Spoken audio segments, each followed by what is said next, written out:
Porque el tipo penal está redactado así, artículo 346.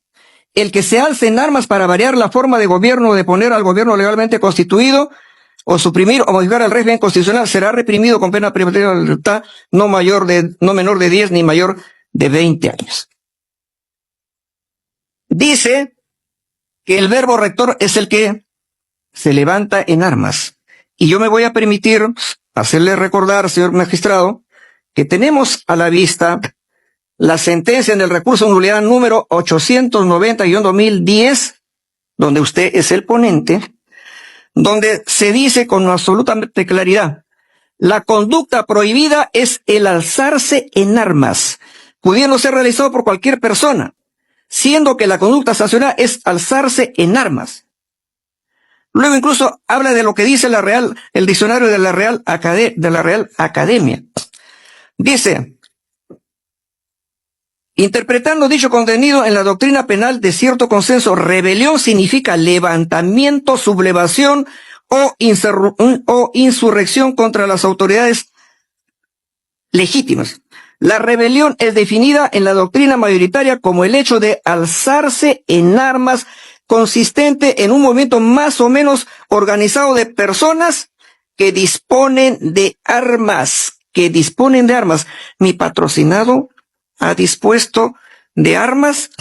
Más adelante dice: en efecto, el alzamiento en armas es la fórmula que impone el legislador como conducta delictiva típica. Se precisa que el levantamiento violento se ejecute mediante el empleo de medios contundentes. Armas.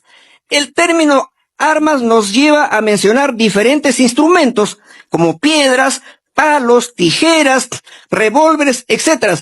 Pero a efectos del cumplimiento típico de la rebelión, tendrán que ser armas que puedan generar efectos desafiantes ante las órdenes impartidas. La idoneidad de las armas responden al grado de perturbación del orden político interno.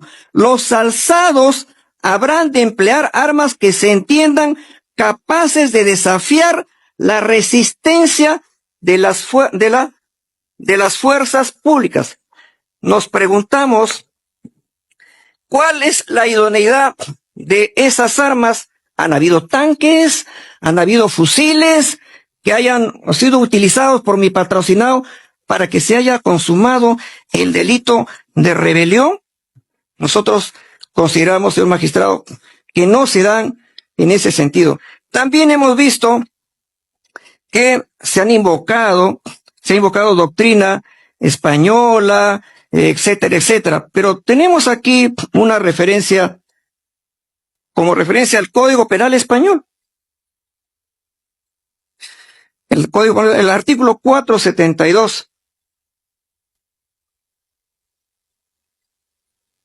Delitos contra la Constitución. Rebelión.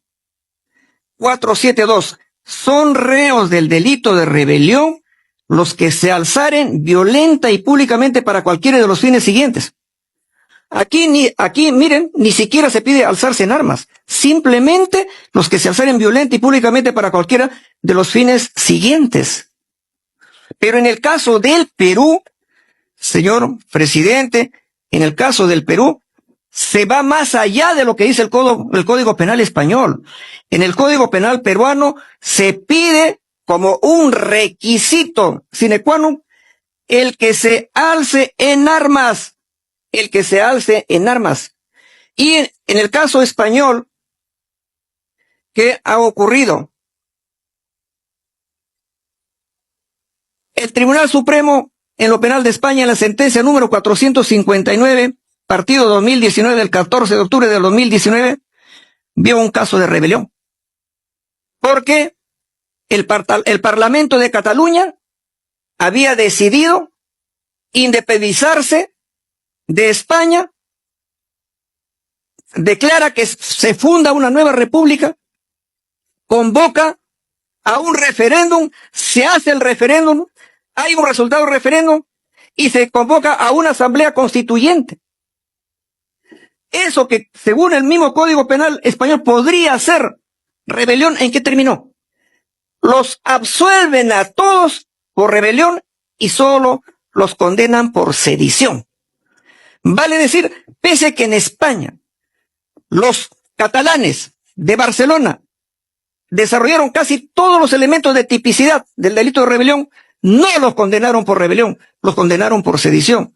Entonces, esta defensa se pregunta si en el Perú, el 7 de diciembre, no hubo nada de levantamiento en armas, sino solamente la lectura de un mensaje presidencial por parte del señor Pedro Castillo Terrones. Eso equipara con la doctrina de la propia Corte Suprema del Perú.